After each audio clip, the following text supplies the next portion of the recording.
Hello and good evening. I'm Melisa Idris. Welcome to Consider This. This is the show where we want you to consider and then reconsider what you know of the news of the day.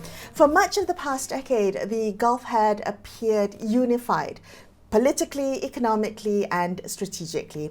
But recently, divergences have been emerging as regional powers pursue increasingly independent paths. As both the regional and global order fractures, what does this mean for Gulf power dynamics and regional stability? Joining me from the Munich Security Conference in Germany is Yasmine Farouk, who is the Gulf and Arabian-Peninsula Project Director for the International Crisis Group, which is an independent organization focused on conflict analysis and prevention. Yasmine leads its research and analysis on Gulf geopolitics and has over 2 decades of experience studying the region's foreign policy and security dynamics. Yasmine, thank you so much for joining us from Munich. So I want to begin our conversation with the Board of Peace. So the US-led Board of Peace is going to be meeting for the first time on February the 19th, and several key regional powers will be participating. We've got Saudi Arabia and the UAE, Qatar and Egypt and Turkey. They've all agreed to participate, and I'm curious to know what your read is on that. What are you observing, or what does it tell you about how these regional actors are positioning themselves both within the Board of Peace framework, but also in the future, the political future of Gaza? Good morning, and thank you for having me. So the most important element in those Gulf countries or in the Arab countries' participation in the Board of Peace is to move on the Gaza 20-point plan that was suggested by President Trump. And in order to move forward on this plan, meaning really implementing the ceasefire, because we cannot say that the ceasefire is fully implemented and opening the doors of Gaza fully to unhindered humanitarian aid, which is still not be the case. The Board of Peace is the only channel or the only vehicle now that could achieve this. And the reason why it is the best option that is on the table today is because of the engagement of the President of the United States. He remains the only person capable of putting pressure on Israel to implement the 20-point plan, and particularly to alleviate the humanitarian suffering, but also to go hand in hand with the political steps that should be taken to end the occupation of Gaza and to move slowly towards a broader political horizon. And these are the main motivations for the Arab countries to join the Board of Peace. And we have seen that when they joined as a group, they emphasized that they were joining to work on Gaza specifically, because as the Board of Peace was announced and as there were statements by US administration officials, we have seen the mandate expand beyond Gaza. We have even seen some tensions with the United Nations and the mandate of the United Nations in such situations. So Arab countries were keen in their statement when they joined the Board of Peace to make it specific about Gaza, and to link it to the Security Council resolution that offers the legal and legitimate framework for implementing the 20-point plan. And so they will continue to operate within this framework, and they will continue to use the Board of Peace for as much as possible to make progress on the 20-point plan. Right. So when you mentioned the expansion of the mandate of the Board of Peace, do we have clarity as to what that is? Is it clearly defined what the mandate of the Board of Peace is at this stage? It is not clear, to be honest, what the Board of Peace itself is going to cover in terms of conflicts. It seems that what started as a Board of Peace to tackle Gaza has now expanded with, we've been hearing here in Munich that it is possible that it also starts working or discussing Sudan, for example. But when it comes to the Gulf countries and the Arab countries that joined it, it's not that they are against working on other conflicts, but the priority now remains not only Gaza, but also what's happening in the West Bank and this file of the Israeli-Palestinian conflict in general. I couldn't hear, in Munich, in our meetings or in the panels, we did not really hear one clear definition about the mandate of the Board of Peace. And that's also possibly why European countries, for example, many of them have declined the invitation to join it. Right. You mentioned a common objective of participating in the Board of Peace by these Arab countries is to address the humanitarian situation in Gaza. Are there other objectives, do you see, for them pursuing this framework? Could there be ultimately competing strategic interests? I'm curious to know specifically how you see their role, how they're hoping to shape Gaza's post-war political and economic future. The main objective of the Board of Peace and the Gaza Peace Plan is not just to alleviate the humanitarian suffering. I mean, alleviating the humanitarian suffering is the immediate and most urgent, and that comes with a ceasefire. But the 20-point plan and the Board of Peace and working with the Trump administration comes within a larger objective, which is to create and to move towards a political horizon that doesn't make the war in Gaza or annexation of the West Bank, or frankly, the attempts that have been made to put an end to the Palestinian question and even the presence of the Palestinians on the ground in Gaza and the West Bank, to actually to interrupt all those attempts with some kind of political horizon or solution. So it is not, to the Palestinians and to the Arab states, it is not a humanitarian conflict. It is a military and political conflict, but the most immediate and urgent need was the ceasefire, was to stop the mass killing of Palestinians. And even on this, it's still not achieved completely. Hundreds of Palestinians have been dead since since the ceasefire was announced and since the plan was announced. Going for the Board of Peace and maintaining the engagement with President Trump remains, as I said, the main vehicle for that. But the issue for the Arab countries joining the Board of Peace is not just a humanitarian issue.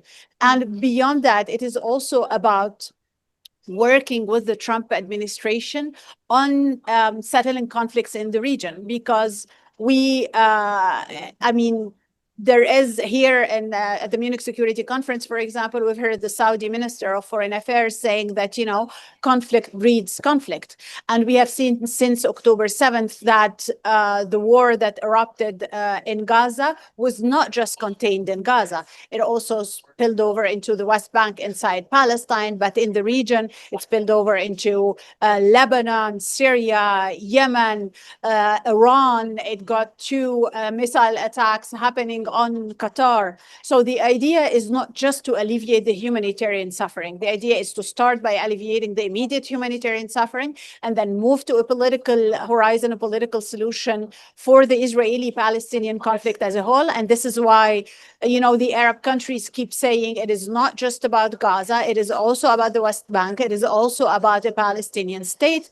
And from there, to create a pattern to settle, if you will, the other conflicts. But for now, the Board of Peace remains about the Israeli-Palestinian conflict and about giving a horizon to the Palestinians. Right.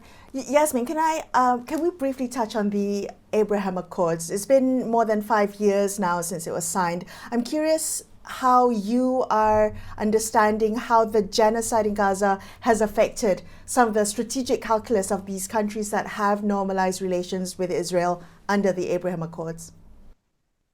There is a serious concern, even in the countries that have normalized relations with Israel, about Israel's expansionist agenda and how far Israel is willing to go to fulfill its objectives, and whether these objectives are just about the security of Israel or is really about other plans from Israel in the region. That being said, we have seen that mainly the two Gulf countries that normalized relations with Israel by joining the Abraham Accords in 2020, they maintained, and I think it was their political and strategic decision not to have the war in Gaza have an impact on their relationship with Israel. And so we've seen that those trade relations have continued, people-to-people relations have continued, maybe less publicly, but diplomatic relations have continued. There were small gestures and small changes, like, for example, the delay in the exchange of ambassadors, for example, between Bahrain and Israel. But otherwise, it was clear that there was a political and strategic decisions that these relations will continue. From their point of view, the existence and continuation of these relations allowed to have direct conversations with Israel that other countries that did not normalize couldn't have. But the impact of these direct conversations has remained very limited, whether on the humanitarian side or on the military side of Israel's operations in Gaza, or even in the West Bank, or in the rest of the region, or on Israel's operations beyond Israel's political operations in the region in general, as we have seen most recently, for example, the recognition of Somaliland. So it's a double-edged sword. It has allowed countries to have more access, for example, when in terms of humanitarian aid, but it was never enough. And politically and militarily, the impact was really very minimal. Right. Let's talk about what's happening with the geopolitical landscape in the broader Gulf. It's experiencing quite a significant overt shift. And I think for much of the past decade, UAE and Saudi Arabia was seen as two very closely aligned strategic partners, but analysts like yourself now are pointing to a growing divergence between the two. Talk to me, Yasmine, about how significant this shift is, how you would characterize that relationship today. Look, today there is really, there is at least a rift in terms of what we have seen as a coalition or a very clear alignment in terms of policies in the region that started with the Arab Spring in 2011, with the Arab revolutions, when both Saudi Arabia and the UAE expanded their intervention in the region to stabilize countries and to weigh in on political developments inside other Arab countries to protect their own interests, but also to contain some of the most most bloody civil wars that happened in some of the countries in the region. And we have seen this alignment continue, but I guess the moment where this alignment, we started seeing at least differences in this alignment was notably in 2019 when the UAE decided to withdraw from the war in Yemen. There is definitely an economic competition between both countries. However, what we are seeing right now is not an expression of economic competition or even political competition. It comes within a context where there are different visions of the tools that are being used for intervention in the region. It comes within different visions of the red lines that need to be respected in terms of taking into consideration the national security concerns of different countries in the region. It comes within a disagreement on the margin of autonomy when it comes to, and the right that every country has to have a different foreign policy in the region that does not necessarily follow the consensus of other countries. And I think even though on the bilateral level, we still haven't seen any kind of rift in terms of cutting diplomatic relations or cutting trade or commercial ties or anything that looks like the blockade of Qatar that we have seen before. It is on a potential path to reach there if the two countries do not have the frank conversation that is needed to set those rules and red lines and to clear a lot of issues of disagreement between them. There's a lot of regional shuttle diplomacy going on to try and to contain this rift. But it is clear that from now on, the alignment that some people who are, I would say, frankly, kind of short-sighted saw as an alliance between the two countries is not going to be the same. It is clear that when it comes to, for example, the neighboring region, whether the Horn of Africa, the Red Sea, Yemen, the relationship with Israel, that these two countries have differences and make different political choices. And it is now about managing those differences in a way that preserves the national security and the interests, and also within the rules and norms established of international law.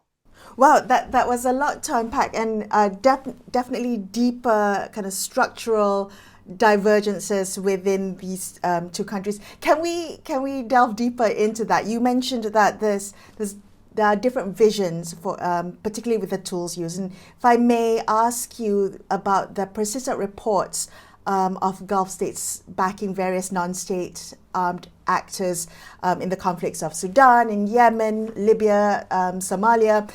Talk to me about what these tools or these strategic objectives serves for the countries, for UAE in particular. So there is, let's say, an argument that is made that these conflicts have existed for a long time, and that using the same tools over and over again, or dealing with central governments that have proven to be too weak to solve conflicts or even to expand their controls over different states, has proven its failure. And that new alliances, new alignments, new tools, new partners should be explored in a way that allows different countries to project their influences in those different countries that you mentioned, particularly Sudan, where we are witnessing the most dire humanitarian crisis in the world, or even Somalia, or most recently in Yemen.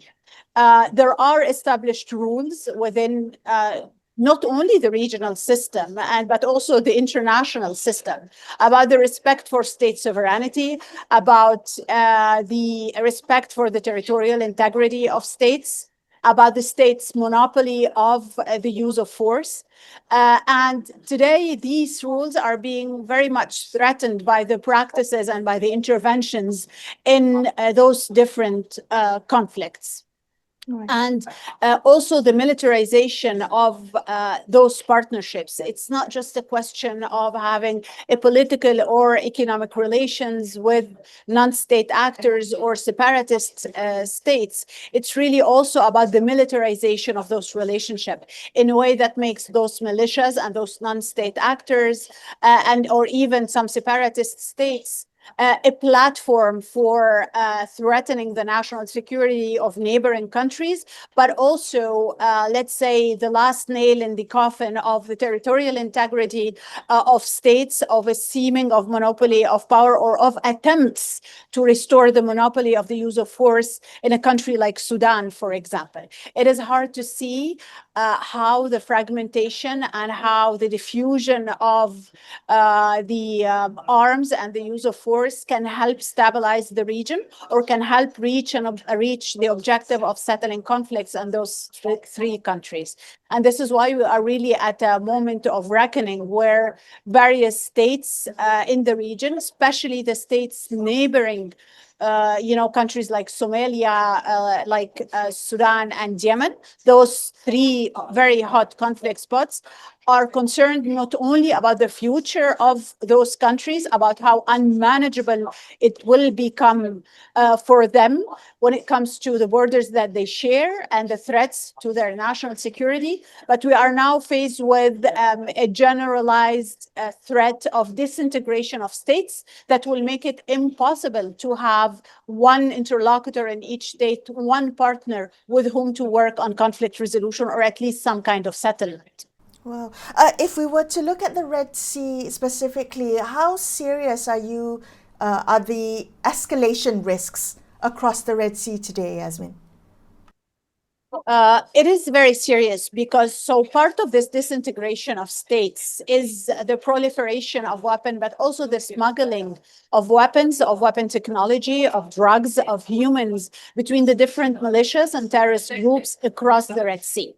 So we have, at Crisis Group, we have been following the relationship between the Houthis in Yemen and Al-Shabaab, for example, between, the smuggling roads in areas of instability that go and feed into the conflict in Sudan, the threat of not only smuggling weapons, but the technology of weapons of experts across the Red Sea. And we have seen how, for example, the Houthis were able to paralyze, at least partially, the maritime trade across the Red Sea, how their missiles were reaching from Yemen all the way up to Israel. So this is at the heart of the question of the proliferation of weapons because of the existence of weak states and because of, let's say, the relations the supply of arms and technologies to non-state actors and militias that eventually become very hard to control, not only within the conflicts where they are acting, but in terms of the relationships that they built in the countries that are around with non-state actors like them. Right. Yasmine, what key indicators are you watching that will likely tell you whether these states are moving towards further disintegration, as you mentioned, whether the Gulf is moving towards further or greater fragmentation? I think, again, what we're witnessing today is that there are attempts to avoid, again, another Gulf crisis where we will see a rift and, if you want, a paralysis of at least a coordinated action on the political level. Even during the rift with Qatar, by the way, during the blockade of Qatar, you had military relationships that continued. And I think that none of the countries today want to go back to this kind of rift. Hence, we have seen many countries in the region within the Gulf, from outside the Gulf, trying to mediate. So the level of tensions today doesn't allow me to exclude that this rift might actually get worse. There is at least a willingness and an intention not to see it become public and not see it become as bilateral as what we have witnessed with Qatar in the most recent history in terms of Gulf rifts. But it is very serious and it is playing out across the region. And this explains why many parties from inside the Gulf countries, but also from outside the Gulf countries, are currently trying to contain those differences. I think from now on, we already couldn't really have a unified Gulf policy on many of the conflicts in the region. I think from now on, those differences will be even bigger. But what one could hope for is that as the differences get bigger, there will be more serious conversations about how to coordinate in a minimum around minimum, let's say, rules and norms that doesn't make the differences in terms of dealings with different conflicts become threatening to one state or the other. Right. Yasmine Farouk there from the International Crisis Group, wrapping up this episode of Consider This. I'm Melisa Idris, signing off for the evening. Thank you so much for watching and good night.